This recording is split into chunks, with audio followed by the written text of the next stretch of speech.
Magandang umaga po sa inyo mga guys, mga parikoy, marikoy. Magandang umaga sa inyo. Ngayon mag-aayos tayo ng coffee maker. Dahil nasira tong ating ating temperature control switch thermal, papalitan natin siya ngayon. Papakita ko muna sa inyo kung ano yung temperature control switch. So ito po yung natin temperature control switch. Are, itong puting ito, itong bilog na to. Pinaayos nga namin to nung una at dinirect na nga lang siya dahil nasunog na nga yung kanyang pinaka saksakan. Gumana naman siya pero saglit lang. So ngayon ang gagawin natin, dahil nag-order na nga kami sa Lazada, to, order kami, papalitan natin siya ngayon. So ang gagawin lang natin, babaklasin lang na natin to. Tapos ibabalik natin to, ari-ari tinanggal sa kanya para gumana na. So let's go, ayusin natin ang ating coffee maker para kaping barako ang ating matimpla. Yan. Alisin lang natin tong mga tornilyo niya. Yan. So, ibig sabihin nito, uninstall muna natin. Yes. I-install muna natin to. Tanggalin natin tong lumang temperature control. Saan mo natutunan yan, Kuya Plo? Natutunan ko lang to sa tabi-tabi. Sa tabi-tabi? Yan. Baka si-electrician yun. Sila. Yan. Alisin lang natin to. Yan.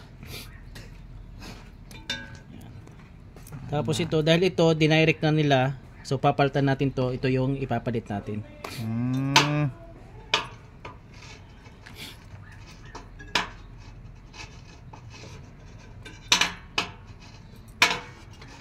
Oh no! Yun, tinanggal na natin. So hindi natin kailangan to. Alisin natin to, yan. Then Magkanong labor mo, Kuya Plo? ilagay lang natin to dito. Ibalik natin. Ayusin yun Yun.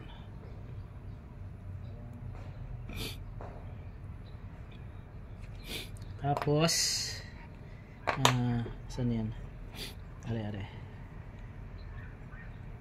Tapos ito yung tinanggal nung una na talaga dito to, ikabit lang natin siya dito. Yan. Lupot lang natin. Wala pala tayo electrical tip Meron dyan si Bers. Meron ba dyan? Pas mo muna. Yan. So ang gawin muna natin, lagyan natin ng electrical tape kasi baka mamaya dumikit siya sa mga bakal-bakal, lalong masunog yung ating coffee maker. Hindi lang masarapin, maayusin pa. Ano pa? So sa mga nagtatanong po kung ako po ay electrician, hindi po. Orientation lang po. Aray po natutunan ko lang at pinanood ko lang nung binabaklas to sa paggawaan, kaya ako na po yung gumawa.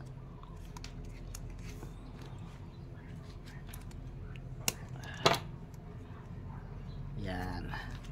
So sa mga may ganito pong coffee maker na sira, check nyo po muna kung ano yung sira niya para o kaya dalhin nyo muna sa paggawaan.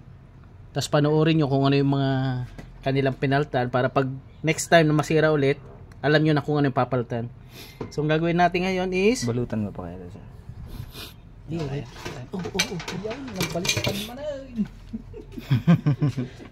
So ang gagawin natin ngayon is ito, ikakabit na natin to. Yan.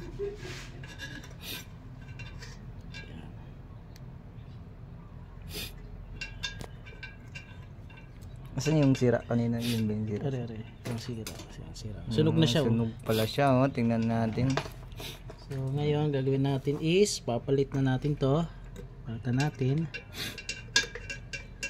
Kakabit lang siya ulit. Oo, kabit lang siya. Kasi bitin ata yung ating Tornilyo. bitin ata yung tornilyo. Ano to? Ito muna. So, dahil nga itong tornilyo na ito is medyo bitin siya, bitin pag sinuot dito. So, gumawa na lang tayo ng paraan. Ibang tornilyo yung idinikit natin sa kanya. Yan nga. Ito. Pinalta ng dinikit natin ng iba. Siyempre, pag kaya gawa ng paraan. Istoryahe.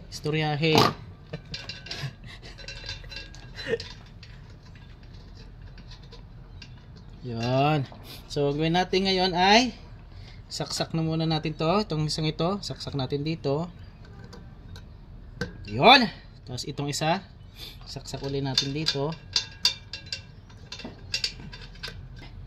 Yan. Ano ba yan? So, try natin ngayon. Try muna natin. Baka mamaya buong... Ikaw. So, gawin natin is, lagyan muna natin to ng tubig.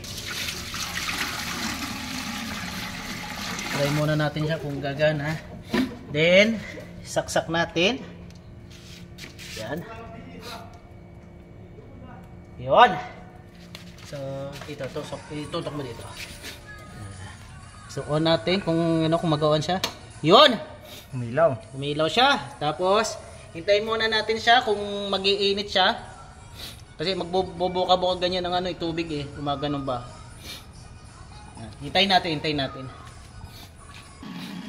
Yun, kung naririnig nyo, tumutunog na siya.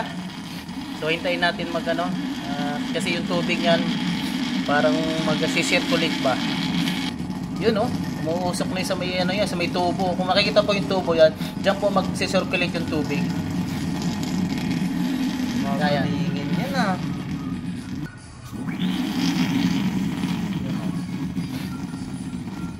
Mabilis uminit Kaya nga coffee heater nga